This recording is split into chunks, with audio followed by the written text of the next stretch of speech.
We had Texas A&M take down Notre Dame in a huge upset. Georgia takes out Tennessee. Clemson falls to Georgia Tech. Major upsets all over the place in the third week of the college football season. So let's have a productive conversation about it. Me, Ryan Page, and you. Let us review and recap week 3 of the college football season. Let's do it. And before we do that, I just want to remind you to like and subscribe to the Productive Conversations podcast on all podcasting platforms and YouTube. And don't forget to check out exclusive content regarding the show across all social media platforms on Instagram at Productive Conversations Podcast, X Twitter at Pod. We're on TikTok at Productive Conversations and Facebook at Productive Conversations. And don't forget to always check out our presenting sponsor, Magic Mind. Magic Mind, the world's first productivity shot. Through its matcha, adaptogens, nootropics, and all natural ingredients, it will help you. The green tea shot will help you keep focused, calm, and in the zone without the crash. I've been using it myself for a very long time, and it's been a total game changer for staying sharp, especially on long days and long weekends. But good times as well with it. We do have good times with it. So if you want to try it yourself, go to magicmind.com/PCJune for 48% off your first subscription or 20% off your first one-time purchases. magicmind.com/PCJune for 40% of your first purchase or 20% off 40% of your first subscription or 20% off your first one-time purchase. Magic Mind, reclaim your brain. Ryan, college football week 3. Definitely more entertaining than week 2. I mean, yeah, other than the depends, I guess it depends on who you're a fan of. But yeah, there was a lot more high-profile games, first and foremost, and there were some upsets. Yeah, so why don't we talk about that very big upset in a very high-profile game? The first thing we do have to discuss right now, Ryan, Yeah. Texas A&M, a huge upset over Notre Dame by a score of 41-40, with the clutch finish with Markel Reed throwing an 11-yard touchdown pass to tight end Nate Bowicker for 13 seconds left in the game. A huge 11-yard touchdown pass with 13 seconds left in the game. This was A&M's first road win over a ranked opponent since beating Auburn in 2014. And with great plays from the block punt from Notre Dame, that they returned for a touchdown to open the game. We had the Irish muff. We had that big muff on the point after that late touchdown, and keeping their lead at 6 instead of 7 obviously made a big difference. Texas A&M definitely benefited from a couple of holding penalties in the final drive as well. But all in all, the key was Markel Reed with a huge game with 360 yards in the air with 2 touchdowns. Levon Moss with 3 rushing touchdowns. And we have this guy, Mario Craver, to watch out for. His big breakout game with 7 catches, 207 yards, including that big 86-yard touchdown. But this is, once again, a bad loss for Notre Dame early in the year. Now they are 0-2. Yeah. And without being in a conference, they truly do have to win out. Now, we definitely said this last year with their loss to Northern Illinois. But I feel now, especially losing to these ranked teams, that this is a much bigger deal. Like, can they really hang with these teams that are ranked? I mean, can they hang? Yeah, I still believe the LSU win. It was LSU, right? Mm-hmm. No, was You're it talking about when they week lost? one? Yeah, sorry, the LSU won against them. That was a great game. That was a close game. That's not looking quite as strong as it did at the very beginning of the season, but it's still a fairly strong one. They And lost then to Miami to start the season. that's what I meant to say. Miami, LSU was There you Clemson. go. We'll get to them. But no, it's yeah, the Miami. Obviously, Miami. I believe Miami is the second best team in college football. We'll talk about the rankings in a minute. But so that's they had a close game with the second best team in college football. Then they had another close game with a surging Texas A&M, one of the better teams in the SEC this year. And so this is unfortunately what comes with not being in a conference. Um, their schedule, their strength of schedule argument is not going to be as strong as everybody else's. And they're also not going to have the ability to get in based on being champion for their conference.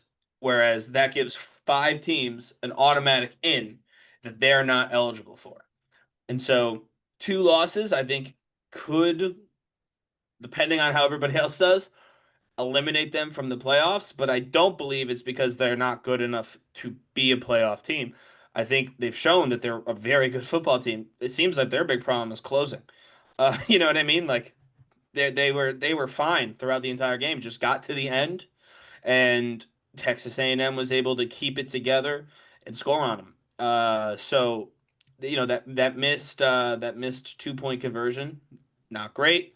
Mm-hmm. So that's definitely a mistake, but I feel like you watch that team play, you see how many times they find the end zone, um, with between their running backs and their Carver with the catches, and you get the sense that they could have easily gotten that 2 point conversion, which would have made this an entirely different ending to this football game. So I don't think this is a them problem and that they're not good enough. I think this is a logistical problem of they don't have the schedule that they need necessarily to go. I mean, and I'm looking at the schedule now. It's not nobody's. You know what I mean? They do have Mm-hmm. Purdue. They do have USC a little bit later. And USC is currently ranked. Boise was ranked, but they haven't really done anything. Pittsburgh just had a really great game this week against West Virginia. They did lose, but still. So like they have some people, but it's just not gonna. We know the voters. Right? We know who these voters are. The SEC, a two-loss SEC team is going to get in over Notre Dame 9 times out of 10. Because that's how this particular group of people operates. I would say probably the Big Ten would be the same way. If for no other reason, then they want Notre Dame to join the Big Ten. So, yeah, this is definitely bad for their playoff aspirations, but I don't think it is indicative of their team being bad. Dude, I've heard back and forth about whether Notre Dame will ever join a conference. Did a quick search through AI. The director, Pete Bevacqua, I hope I Hmm. pronounced that right. He's very stern on saying they will always keep their independent status.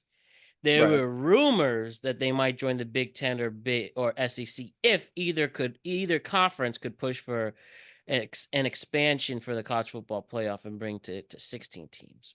Again, that's here or there. That's Twitter talk, but I think they'll just keep the tradition alive. I do But too.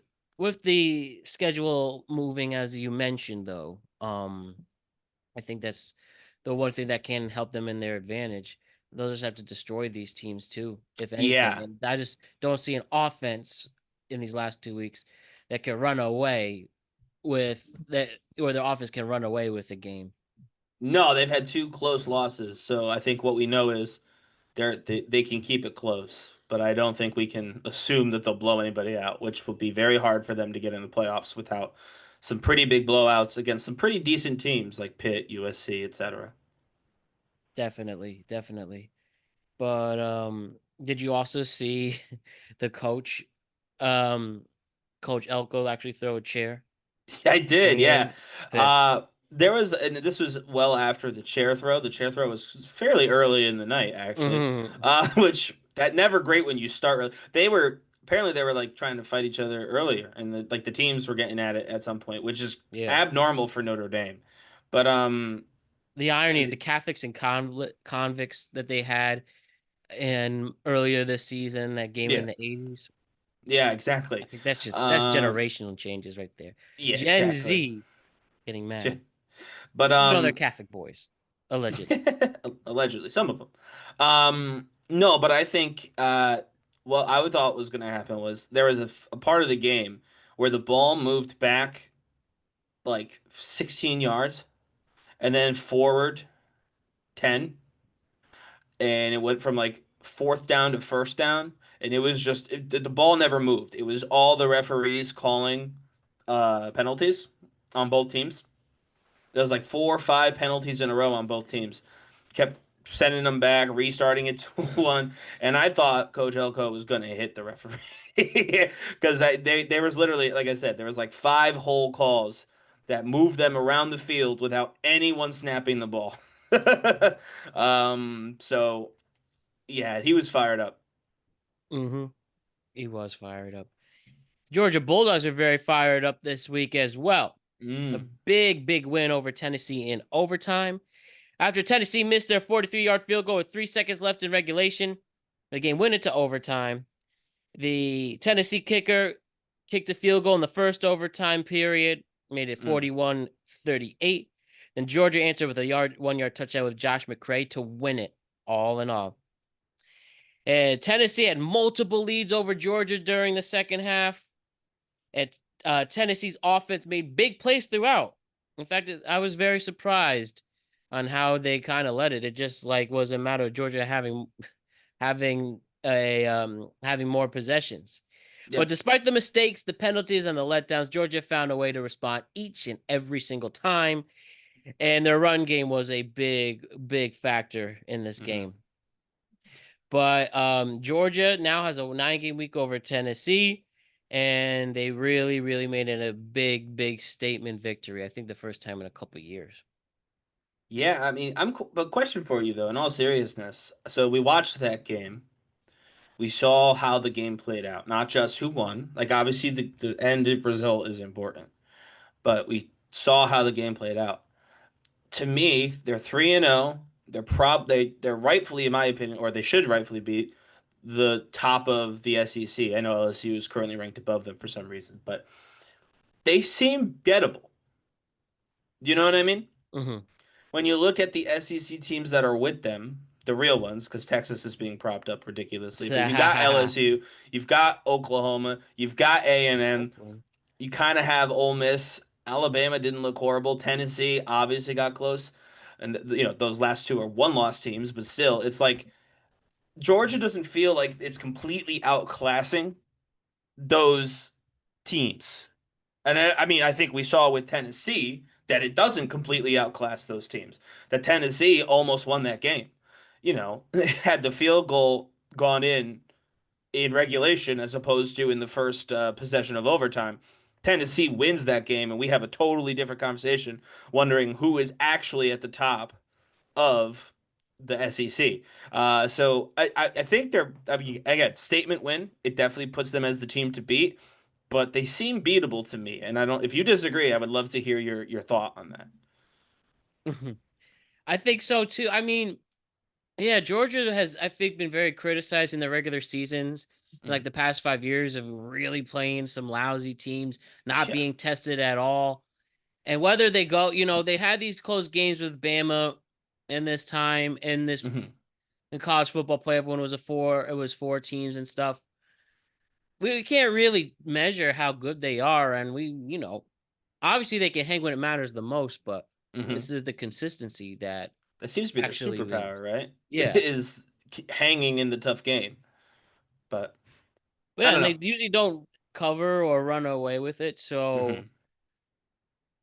I mean, yeah, this game really I thought it would, even looking at that graph, it was a Hmm. lot in Tennessee's favor, but they just couldn't seal the deal. And it's Yeah. like, I mean, it's like, to keep it personal, it's like watching the Giants play when they're specifically this Dallas game where they look like it was very similar. It looked like they really are about to seal this deal, and then it was just a matter of who had time left. Yeah. No, And that was exactly. Dallas's case there. And that's what I think one of the most underrated things, and why more people, when you actually watch a game, Yeah. watch a game, you'll see the time of possession Hmm. being the underrated underlying factor in these games. Right. If you simply Exactly. hold on to the ball and you don't let the offense play, they can't score if they can't if they can't play. Right, exactly. Which is the I think that strategy. I mean, the Phillies use that the Eagles use that a lot. That's how they win games. The Eagles love to do that. Kid take the lead and then hold the ball. And it is a strategy and it does work. But yes, they're not necessarily lighting up the other team. I agree. Mhm. Whatever though, Ryan. Whatever. Clemson and Georgia Tech, probably the most significant upset, if you ask me, Ryan, where Clemson, Cade Klubnik, it's something that you alluded to in the last 2 weeks. Week one, you said, "Oh, maybe they're, what is Clemson okay? Did we Hmm. underestimate them a little bit in the LSU game?" Overestimate, yeah. Then week 2, you're like, yeah, Matt, I really think they're gonna have a problem. And then ultimately against the Virginia Tech Yellow Jackets. Georgia Tech, sorry. Sorry, excuse me. Yeah. The Virginia Tech Yellow Jackets, they had a nightmare scenario. Georgia Tech Yeah. stunned number 12 ranked Clemson with a 55-yard field goal by Aiden Beer as time expired. Georgia Tech's quarterback Haynes King returned from injury and had 211 passing yards, 103 rushing yards, and accounted for 2 total touchdowns. Cade Klubnik, mixed game to say the least. He did have some big play moments like the 73-yard touchdown to Brian Wesco, but also some major turnovers, both causing a fumble and a major interception. And, they were down 13-0 at one point. They made the comeback, but they couldn't hold them defensively. And when Georgia Tech's final drive has between 70 and 90 yards, and they were well executed under pressure. Yeah, 2-minute You, drill, perfect. yep. And now you could see why Clemson's consistency is questioned. Oh, no, their consistency is they lose. They get very consistent at not winning. Um, I very much in our preview of this season overestimated Clemson. Cade Klubnik had gotten better every single year. He has not gotten better. I don't know that he's gotten worse per se, but the team around him has, for sure. They've not played like like a team that's together. Um, yeah, and this is going to put them in really. This is putting them in a tough spot this year. Um, you look at who they gotta compete with in the Atlantic Coast. Like Miami is a force of nature. Carson Beck has got an offense that he just took over, by the way, humming as quarterback. Uh, Clemson has had time to develop. They've developed this quarterback with this offense. Nothing. You know what I mean? Florida State, they were absolute dog trash last year.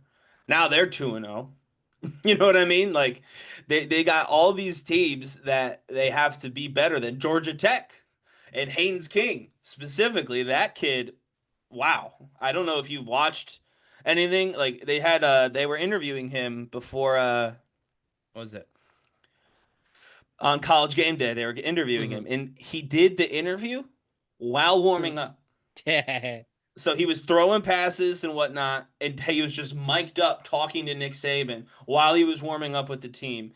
He gets hit like crazy. He gets bonked all over the place, and he doesn't seem to feel it. He's a very physical style. Yeah, I just don't see anyone on Clemson who's got a spark like any of those teams that I just named. I guess Clade I guess Cade, Cade got a lot of love, not really doing anything. I mean, we saw him a little bit last year, but maybe he was just he just got too excited, and now you have to somehow you have to there's about 10 games left. You got to win 9 to 10 of them at least, and then you destroy these teams. Just look at their schedule. I mean, you got to win at least the ACC And I don't see how you do that. with the rise of Miami, which we'll talk about very shortly. But Miami, we got a 3-0 Georgia Tech. You can't even beat Georgia Tech. They're in the ACC. yeah. You're gonna beat they beat you. Like yeah, I understand it was overtime or no. I understand it was not a lot of time rather, not overtime.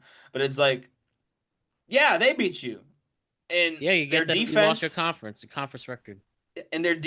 is completely like their defense is supposed to be the thing that holds them together. Like that's the thing holding Texas together by a miracle is the fact that they do still have one of the best defenses in college football, even though they can't score. But the Clemson defense is horrible, just like their offense.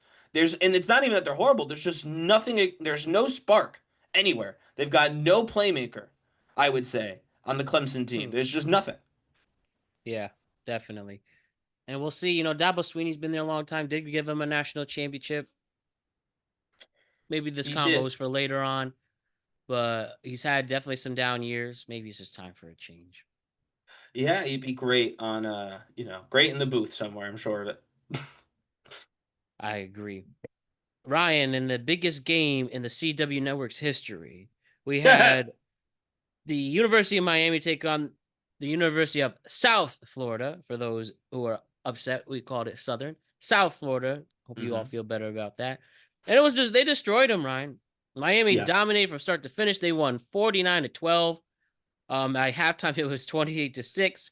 Carson Beck was very efficient, a 92% completion rate, Hmm. 372 passing yards, and 3 touchdowns. And he rushed in for one as well. And then we had a good game from Mark Fletcher. And the University of South Florida's offense mostly stalled, especially on the ground. They only had 40 total rushing yards and 27 carries. Hmm. And Miami forced turnovers. They created a lot of pressure and limited the University of Southern Florida in key third down moments. And yeah, all Miami, bro. Hmm. Is it time to go off the Southern Florida bandwagon? I mean, they could still win the American Conference, right? Mm-hmm. I don't believe a loss to, again, I do believe personally Miami is, I don't want to say they're better than Ohio State yet. I think that would be a barn burner of a game between the two if they played now. But I think Miami is the second best team in college football. I don't think it is controversial because that's not where they're ranked, but it should be. And so I don't think a loss to Miami for South Florida is going to be a real issue in terms of like their conference. Like, they obviously were playing as the David for the Goliath, and they lost, which is what usually happens when David plays Goliath in college football. But I do think that there was a world where if they had won this game, then they could have just on their own merit made the case to be one of the top 12 teams in the country this year. And they lost so decisively that it's clear that that's not the case. Mm-hmm. To the point where I'm personally, as much as the South Florida hype was fun for the beginning of the season, I hope they don't win the conference because we know what's going to happen if they show up and have to face Miami or Georgia or any of these other groups. Like we know what will happen. They're going to get beat down because we watched the beat down. And again, teams get better. It's only week 3, but I'd almost like to see UNLV or Tulane get that 5th spot just to maybe see if they got any of that juice that Boise really didn't have. And I think we know now USF doesn't have it. Nope. But also, sorry, just real quick, I was looking at this, and this connects the two segments. So obviously, Clemson and USF are both out of the 25. We're going to talk about the end of the episode, but South Florida has got 83 received 83 votes, right? Clemson only received 6 votes. Clemson was a top 10 team before the season started, and now they can only muster up 6. They got 6 alumni voting. They got more than 6 alumni voting, probably. They could only get 6 people to call them a top 25 team. I think their Mm-hmm. season's probably done in terms of Hmm. actual shot at the title, which is crazy. I think the best thing that could happen for Cade Klubnik is he gets better and they win as much as they can, and he can salvage a professional career in football. But yeah, I think they're out. Okay. Well, sorry, Bulls. To continue on, Ryan, one of the darlings from last season was Vanderbilt. And they took we had a SEC matchup of Vanderbilt taking South Carolina, where Vanderbilt slaughtered South Yeah, Carolina they did. 31-7, right? Yeah. Why do we bring this up? We have Diego Pavia became a little bit of a star last year.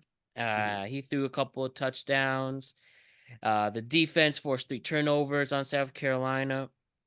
But the one thing here, Lenora Sellers, right, who people Yeah. thought could be a possible Heisman Trophy candidate, he left the game in the second quarter with a hit to the chin, Mm. and his backup Luke Doty was not it, man, was not it. Wasn't ready. But yeah, now Vanderbilt, after a great season last year, upsetting Miami. This is now they open the season with 3 straight wins by 20 points or more. They haven't done that since 1930, and now we could have another program that's really growing. And that's one thing I mentioned the any given Saturday was learning Yeah. about how much the Vanderbilt football team was disrespected, and they were bad for a very, very long time. Only just known as a, great engineering school, but yet they are making some noise, and give them credit for that. Yeah, I will say I think important to mention that they called the Vanderbilt linebacker for targeting on Lenore Sellers. Uh, I think that's just an important distinction. It wasn't like an errant play. Mhm. They were saying it was on purpose. Um, but yeah, no, South Carolina really like their only score was on the ground, right? So that was after Sellers went out. So I think that that's probably the problem. If you're asking me, do I think that South Carolina should worry? I think not necessarily. I mean, 31 points is a lot of points. Like it is, and they should probably be a little bit nervous about that Mhm. specifically. But yeah, their offense was missing its leader. The running back did his job, but there's only so much you can do when everyone knows you're going to run the ball because your quarterback is not where it needs to be. So yeah, I don't know that if I'm South Carolina, I'm that worried. Other than obviously this game is a conference game, which means it counts like big time, Mhm. and Right. Of so course. Very big. you know to have your first loss be in the conference is not ideal, but. I think that they can easily recover from this loss. I don't foresee there being a significant problem for them. I was just checking their schedule. I mean, obviously the SEC is a tough division, Conference. but yeah, conference. But they got Kentucky, right? They've got Missouri, which is a ranked team, but they're always like they're a consistently low ranked team. And then you got Alabama, who definitely showed some life compared to what we thought at the beginning of the season, when we thought the coach might be gone, 2 and out for them. But I think they've got time. They can make a comeback and find themselves back toward the top of the SEC. But yeah, never good to lose your first conference game, even if it is obviously because you lost your best player. No, no, no, no, no, no. Okay. So Purdue Ryan, little darlings, had a Yeah, real test against USC, and unfortunately did not go their way. yeah. With the University of Southern with the Trojans winning by a score of 33-17. USC held off Purdue despite some early delays, and then just Purdue was having major Hmm. turnovers in the red zone, and USC's running game ran all over them. I guess the Boilermakers lost people's interest, Ryan, right now. I And mean, then we had that cool yeah, pick six by the 300-pound lineman. yeah. I like that. I thought it was funny. I mean, 3 interceptions out of their QB. You're not going to win a football game with 3 interceptions most of the time, I guess unless the other guy does four. You know what I Mhm. mean? Like you better Yeah. hope that if you throw 3 interceptions, the person you're playing through more than three.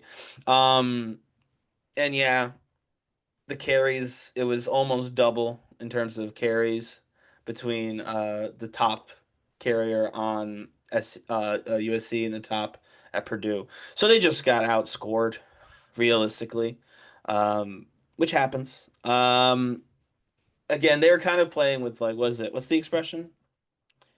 Fool's gold. Yeah, exactly. Like they're not. No one was like, "Oh, Purdue, that's going to be a Mhm. powerhouse football program this year in the conference." So a loss is not the end of the world for a team that had very low expectations. I don't understand how beating Purdue got USC so much hype. Like, I wouldn't call that a quality win. I guess Purdue was the hot hand. They'd won 2 in a row, but it's 2 in a row. You know what I Right. mean? A Yeah. lot of teams are going to end up winning 2 in a row. If your team can't win 2 in a row, that's a real problem. I have to bounce back. All right, Ryan. There's two quarterbacks I want to focus on before we look at the new top 10, before we look at the new top 25. Hmm. Michigan had a tough loss last week, especially Bryce Underwood, but he bounced back against Central Michigan, where Michigan wins 63-3. Yeah. Bryce Underwood bounced back with 235 yards, one passing touchdown, rushed for 114 yards, and two rushing touchdowns, Hmm. and 616 total yards of offense for the Wolverines. They scored in every quarter, 8 different rushing touchdowns. I mean, they dominated throughout. They dominated in on defense with 4 turnovers. And yeah, Central Michigan only had 139 total yards in the game. Yeah. Bryce Underwood in a beatdown of a lesser opponent. Do you feel he's back to normal yet? Um, so I was listening to a lot of talk about Bryce Underwood, and there's this theory, and I think it's right, that they don't want the pressure of leading such an esteemed program to ruin them, right? Like the pressure of leading Michigan and frankly being the guy who's supposed to turn Michigan back into what it was in the not so distant past. I think they're worried about that. And so I think a win and a decisive win like this is helpful in doing that. Like it gives you that confidence, but like we knew he was good, right? We knew he was good from week one. You watched him play and you're like, that was incredible. You watched him this week, that was incredible. When he was squared off with Oklahoma, who had an experienced, John Mateer is a quarterback with Mm-hmm. experience. That's an SEC opponent with a strong defense. He did not look the way he looked in the first or third week. So I'm gonna hold judgment on Bryce Underwood. I don't know that beating the brakes, frankly, off Central Michigan, is indicative of anything for this season. But he's clearly talented. You can see how like physically gifted he is for the position. It's just a matter of being able to do it against someone who's, going to put up some kind of a fight. Yes, yes, yes. But that's where the maturity comes in. He is young. I don't think he won't declare himself this season, but more of these big wins, and then when you get another conference game again, this is where you will step up. Yep. All right, Ryan, Arch Manning. Let's make this a good one. We can make a good clip out of this one. Arch Manning was tested once again in week 3 against the University of Texas in El Paso, UTEP. All right. So Texas only won a score by 27-10 Mhm. in their home stadium, by the way. Yep. Heavy favorites. Though Texas controlled the game for the most part, especially on defense, Arch Manning had a very, very frustrating game. Only 11 for 25, only 114 yards in the air. He only gets 1 touchdown and 1 interception. But yeah, he was very inconsistent, had many incompletions, many misfires, and was not consistent throughout. And they weren't able to sustain drives from it. And if it wasn't for Texas's running game to pretty much hold it down in James Mhm. Simon, it would have been way too close to call. Maybe they would have even lost. But Arch Manning, 2 out of his last 3 games as a starter have been very difficult for him. Yeah, I mean, dude, he got outthrown by Malachi Nelson. You That's ever a heard of Malachi Nelson? not a I very football haven't. name. Not a No, it's football name. not. And Malachi. he plays for UTEP. But yeah, you look at the stats here, and Arch threw for 114 yards. Malachi threw for 209 yards. He doubled. He doubled it. And it's like, yes, the team won, and yes, it's hard to get down on a team that won a football game. But dude, wasn't this is supposed to be the next Manning? This is like the next Peyton, the next Eli, right? Peyton, let's be honest, they were comparing him to Peyton. No offense, man. But but honestly, he'd be lucky to be the next Eli playing like this. You know what I mean? It's like, what is this? This is horrible. Did nobody think to see like when we opened up the hype train to start the season, giving him and Ohio State the most valued spot to kick off college football and properly. Did nobody think to check that he would be good? as opposed to just being able to play competently against what, Louisiana Monroe? Who'd they Mhm. play? That was who he beat, right? Or like the Yeah. Cajuns, whoever he beat. Somebody out there in Louisiana got beat up by Arch Manning last year, and we just decided that this dude was going to be the best thing ever. And that's crazy. And frankly, if you're a Longhorns fan, I think you should go on to whatever your social media account is, and you should just straight up apologize to Ewers just right now. Fine as you could, he's public figure. It'll be, get the blue check mark because you guys were horrible to a quarterback who was literally twice as good as your current quarterback. I would say twice as good. I would pick him every time over Arch Manning. Every time. So I don't know what everybody was thinking last season. It was like Arch was getting he was getting credit for someone else's game. With They're like, Quinn yeah, Ewers. Texas is yeah. They're like, Texas is great. They're like, Arch is awesome. Texas is great. He didn't play. And Of the three course, games he played were against lesser schools too. right. But then the whole time they were booing their own quarterback who took him, who took him super far. You know what I mean? Arch is not going to make him get in the playoffs. I mean, honestly, I shouldn't say that. The college football committees have seemed hell bent on getting that Texas team into a playoff spot, but that's really neither here nor there at this point. It's like they're not. They're certainly, if they did make it, they're not going to be competitive. They're first Ooh. round out. That'll be there specifically to give Arch Manning a postseason appearance because he's supposedly the next big thing. That would be the entire reason. Continue with the football is rigged arguments there. All right. I'm not unopposed. I mean, I mean, am I crazy? bro. Have you I seen mean, anything out of Arch that was no. As I impressive? said, he's had a hard time staying consistent. Not as accurate so far. He's throwing into coverage. He's Yeah, not finding receivers separating from their defensive backs. I mean, sure, you could also say he's still really young, of but course he for is. those people saying this NFL team's gonna this NFL team is going to uh, this NFL team's gonna tank for Arch. This team's doing this for Arch. This team's No, doing that for Arch. Clearly, you're not watching college football, and clearly, sure. you got to do your research because he has a Yeah, long ways to go. And again, it's the defense, which arguably is one of the best defenses in the I'd country. say yeah. What's I making the agree. difference and Yeah. what's keeping their status as a top team in college football. But offensively, they still have a ways to go. Offensively, they got outpassed by UTEP. I can't. This is not like they lost to Oklahoma. Nope. They or not like they played Oklahoma. They got outpassed by UTEP. I never thought I had to look up where that is. It's El I only Paso, know by the about way. El Paso because of Eddie Guerrero.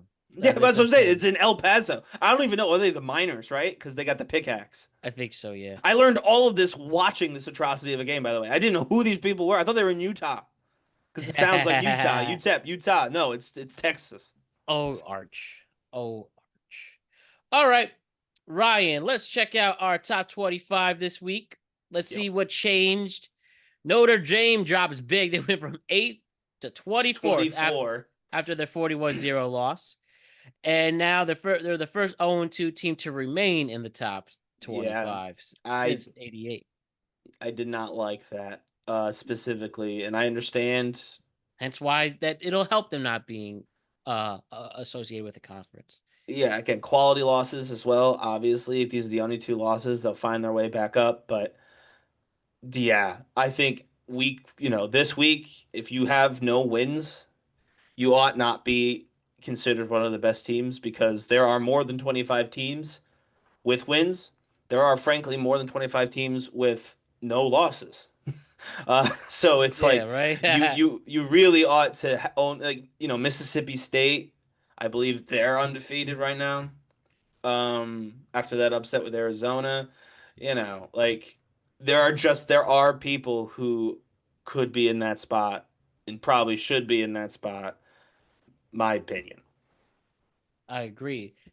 Texas A&M went to the top 10, Ryan. They are at 10 after being at 16. Yeah. Our new entries include Georgia Tech, Vanderbilt, and USC, making their season debuts in the top 25. Clemson is out. South Carolina is out. And South Florida had a nice 1 week stay. They're out as well. Yeah, I think about the South Florida deal. That's like the team that I would have left. Like if I was in charge, if it was just what did Ryan say, I might have put South Florida down at 25 and knocked Notre Dame out because they did beat two ranked teams. Like they factually did do that. Now we've learned that those two ranked teams probably shouldn't have been ranked. And neither one of them is currently ranked in Boise or Florida. So I do think that it's not the most egregious thing to knock them out instead of Notre Dame. But I would personally, because they have won two games, they have won two big games, have left them in. But I honestly, I don't even want to talk about any of this because I want to talk about the number 8 team. Not somebody, I'll tell you how many people. Over 1,100 people or 1,100 votes. The University of Texas, by the way. Yes, this is the Texas Longhorns. Think that the Texas Longhorns that we saw get outpassed by the University of Texas El Paso this week, who couldn't score more than a touchdown against Ohio State, which is only 7 spots ahead of them on this list. That's the 8th best team in college football. Yeah, according to quite literally, people. fuck off. No, it's not. They're not even a top 15 team. They're not. I'm looking at this right here. Who would they beat? Illinois would beat them. Texas A&M would probably beat them. Oklahoma would probably beat them. Iowa State, bit of a paper tiger. Who knows? Ole Miss, Alabama, Tennessee, all SEC, all would beat them. I think, frankly, Utah could beat them. Utah in the Big 12, them and Iowa are the only two there. Utah is clearly better than Iowa State, by the way. I think Utah could beat Texas right now if they play next week. Genuinely. Without any turnaround, like the turnaround that offense would need to make to beat the Utah team that we've seen go 3-0 would be incredible. They'd have to basically become overnight different players. It's, Space Jam. They'd have to steal the talent from somebody else. Like, genuinely. They're the 8th best team? That's absolutely insane. If they didn't have that stupid orange logo that everybody wants to wear all over the place, they wouldn't be anywhere near that 8th spot. Like, that's insane. Vanderbilt should be higher than them. I think you throw them at 20, and you tell Arch, make it work. Life's a popularity contest, isn't it? But but there's more popular schools than them too. Yeah. The SEC, they're new to the SEC. Last year's their first year. They got more. All these other schools are more popular. Alabama, frankly, and I'm not a big Alabama guy. I think they would win this year. Lane Kiffin is the most annoying coach in football. I think he could easily beat this Texas team. Yeah. Like, come on, guys. Exactly. Good work, Ryan. We'll see you next week for week 4 of the college football season. Check us out this Tuesday with the 600th episode of Productive Conversations. Check out the week 2 recap of the NFL season. And check us out later in the week for another tweet cap. So be safe out there and all the love, people. All righty. See ya.